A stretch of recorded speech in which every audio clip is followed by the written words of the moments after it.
Bon, moi je pense sincèrement qu'il faut juste mettre les meilleurs joueurs dans les meilleures places et bien sûr donner des conseils, comme il fait Mourinho par exemple. Il a joué contre le Barça, il a vu qu'au niveau technique il ne va pas tenir, il leur a dit jouer un petit peu physique. Et le jour où ils ont joué un peu physique, ils ont gagné la Coupe du Roi quand même.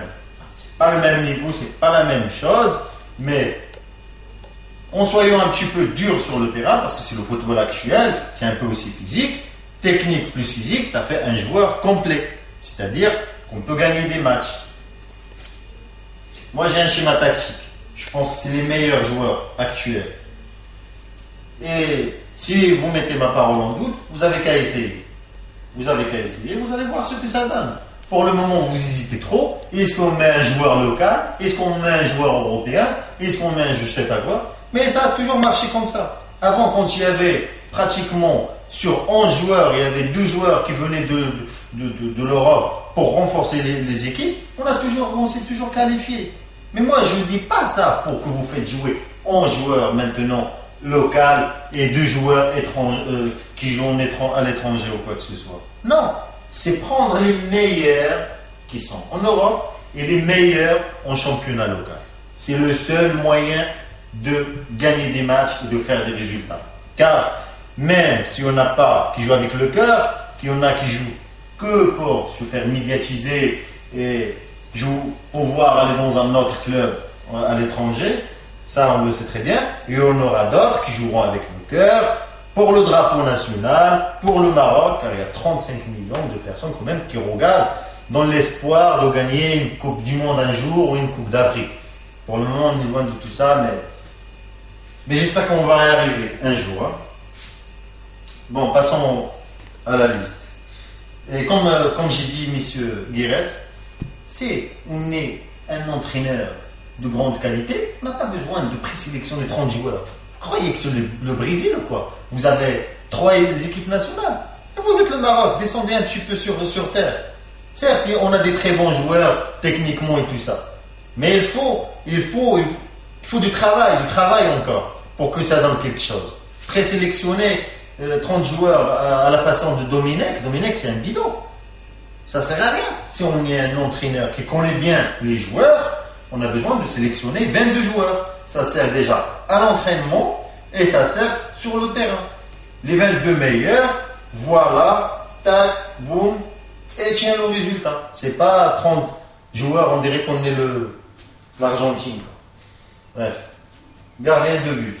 Nader Remiagri, Ahmed Mohamedina, Yassine Had, le gardien de but de Raja de Casablanca. Moi, je vais vous dire les joueurs parce qu'il n'y a pas beaucoup de temps pour la vidéo. Mais si moi je cite 10 joueurs, c'est parce que je suis les performances de chaque joueur pendant une longue durée. Ça veut dire, c'est pas que je vois un match d'un joueur et je juge. Non, il faut suivre ses performances pendant un match, 2, 3 et 4 pour voir ce que ça donne à chaque match. Et si j'ai pris 6 joueurs là, c'est parce que je les ai suivis pendant des années. C'est pas pendant des jours ou des matchs. Alors, défenseur, Mikael Basser, Souleymani Rachid, Mehdi Benassia, Bellem Allem. C'est un joueur du Raja encore, c'est un défenseur qui est performant en ce moment. Youssef Rabah, c'est le jeune international que tout le monde connaît au Maroc. C'est le jeune international olympique de l'époque. C'était le meilleur défenseur carrément à l'époque. Alors, Ayoub El-Khaliqi, c'est un joueur de Wydad aussi. Milieu de terrain, il y a Zakaria Biat. Moi, sincèrement, Zakaria Biat, PS22-20, moi je le prends. C'est pas parce qu'il joue en PS22-20, mais parce que j'ai regardé ses derniers matchs. Et même avant, malgré que l'entraîneur ne lui donnait pas l'occasion par rapport à son jeune âge, etc., ce joueur a montré qu'il est capable d'apporter beaucoup de choses. Ou dans son club, ou en équipe nationale. Lui, il mérite l'équipe nationale A et il peut même donner un coup de main en équipe nationale olympique. Kharja, Belhenda, Mitwelli, Karsela, Ayoub Skouma, c'est un joueur du Wydad aussi qui est très très bon. Zahiri, Ta'arab, Boussoufa, Hermesh, Oussama Saïd. Et les attaquants, Chamak et Laraj. Là, on passe au schéma tactique. Moi, dans les cages, je mettrai le Miyagi. Je jouerai avec un schéma tactique comme ça. 4, 1, 3, 2. Alors, on a dit le Miyagi. Ici, je prendrai Souleymani. Et je ne prendrai pas Basser comme titulaire. Parce qu'il est, vous savez tout simplement, je n'ai pas besoin d'expliquer. Il est toujours blessé toute l'année. Et il est ou bien remplaçant. Ça ne sert à rien de faire jouer un joueur qui n'est pas en jambes. Il faut faire jouer des joueurs réguliers, titulaires, qui sont en jambes. Ils donneront tout ce qu'ils ont. Il était incapable devant l'Algérie de faire une relance. Ça ne sert à rien. Alors, là, c'est son commentaire. Benassia, le joueur de l'Indonésie.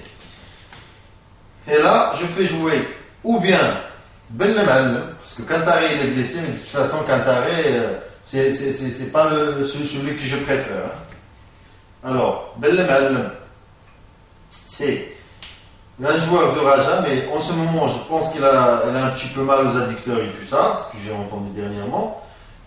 Ou bien, je fais jouer Youssef Rabah. C'est un joueur très très combatif, il revient en force. J'ai regardé tous ces matchs dernièrement. Franchement, rien à dire. Et là, tout simplement, pour avoir plus de solutions, au milieu de terrain ou en arrière gauche, je prendrai l'initiative de faire jouer Hermes. Tout simplement, regardez les autres équipes ce qu'ils font. Car les joueurs, les milieux de terrain défensifs, ils sont capables de jouer sur les côtés. Oh, ça dépend de leur point fort, ou le pied gauche ou le pied droit. Daniel Alves, qui joue à Barcelone, c'était un milieu de terrain. Michel Bastos, le Brésilien, l'année 2010, en Coupe du Monde, il a joué quoi? Il a joué côté gauche. Un défenseur gaucher. Alors que c'est un milieu offensif de Lyon. Alors voilà, il faut être capable de prendre des initiatives. Comme vous avez vu, Mourinho, il est capable à chaque fois de faire des changements, même faire jouer un défenseur au milieu de terrain. Mais ça dépend du match. Voilà, vous ne croyez pas que vous êtes en train de jouer contre le Brésil, c'est l'Algérie. Jouer avec 3 milieux à caractère défensif, c'est quand même grave. Hermes, Kharja, et Belhanda, non. Il faut faire jouer des joueurs offensifs. Ça veut dire bloquer l'adversaire au milieu. Est-ce que vous regardez un petit peu le Barça? Si vous regardez un petit peu le Barça, le meilleur football actuel, vous allez tout comprendre. Ça veut dire que le milieu, on le récupère ici.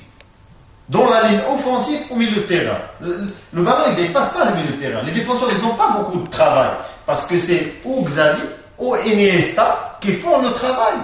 Une fois qu'ils perdent le ballon, ils sont de suite à la récupération. C'est des milieux de terrain offensifs à caractère défensif. Ça veut dire que c'est des joueurs complets. Et c'est ce qu'il nous faut. Et je veux vous montrer. Peut-être que vous allez trouver ça un petit peu rigolo, c'est des joueurs locaux ou quoi que ce soit. Mais moi, j'ai suivi leur performance depuis très très longtemps. Mais je pense qu'ils sont capables de faire ce travail. Et avec une équipe comme ça, des joueurs qui jouent au ballon, je pense qu'ils peuvent donner encore mieux. Parce que dans le championnat local, ils ne donnent même pas 50% de leur capacité technique et physique. Moi, je le sais très très bien. Je sais que quand ils veulent, ils peuvent donner encore plus et plus. Vous avez qu'à essayer. Là, tout simplement, je mettrai Belhanda au milieu défensif. Parce qu'il y a un caractère offensif aussi. Au niveau athlétique, c'est un joueur très très performant. Il peut apporter beaucoup de choses. Je l'ai suivi depuis son jeune âge. Il a toujours joué en milieu défensif l'année dernière. C'est jusqu'à cette année qu'on l'a mis là parce qu'il y a d'autres joueurs. Alors on l'utilise ici. Et moi je pense qu'ici il donnerait mieux. Et là tout simplement, Carcela sur le milieu offensif droite, pardon. Je mets Michoueli au milieu, là Verticaz. Et là, je jouerai avec Ayoub Skouma. Là, je fais jouer Chamak et El Arabi. Comme on avait en match de l'Algérie, Chamak, pendant 90 minutes, il n'arrête pas.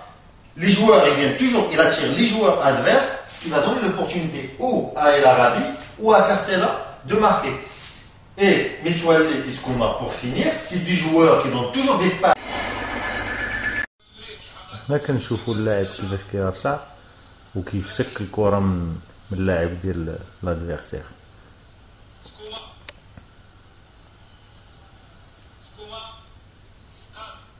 Et ça, c'est le joueur qu'il nous faut en équipe nationale.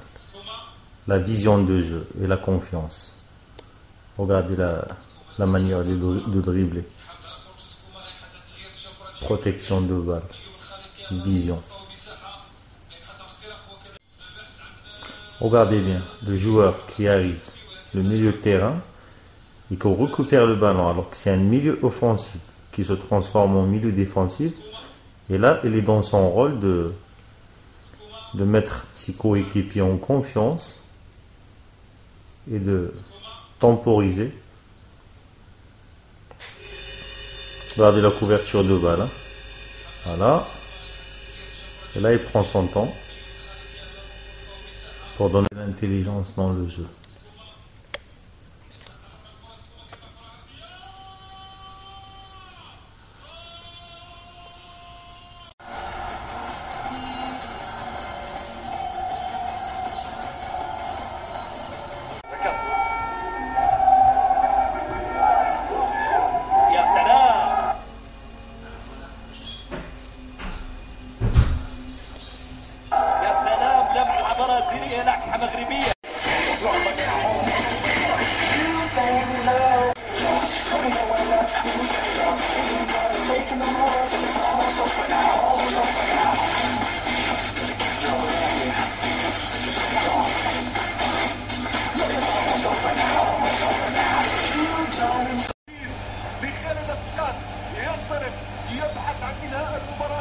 التي لم يتبقى عن نهايتها سوى دقيقة ونصف.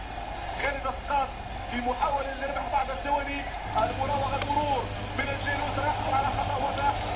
كوما ربما لاحظوا دفاع من خطين، هنا كرة عالية لبعد باسكال تمريرة لا زالت خطيرة، لا زالت خطيرة.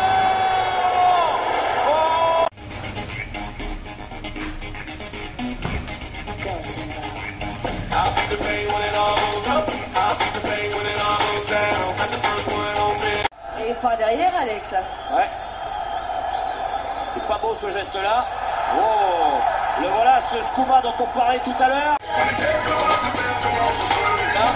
Oh, le voilà, ce Skouma dont on parlait tout à l'heure.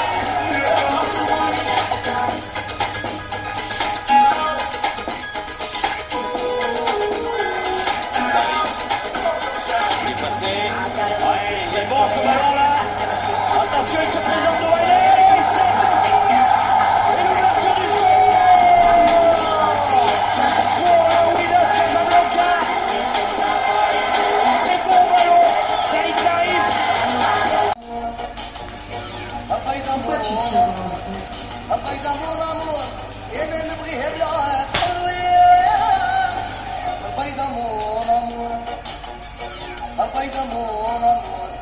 البيضة مو الامور انا نبغيها بالعكس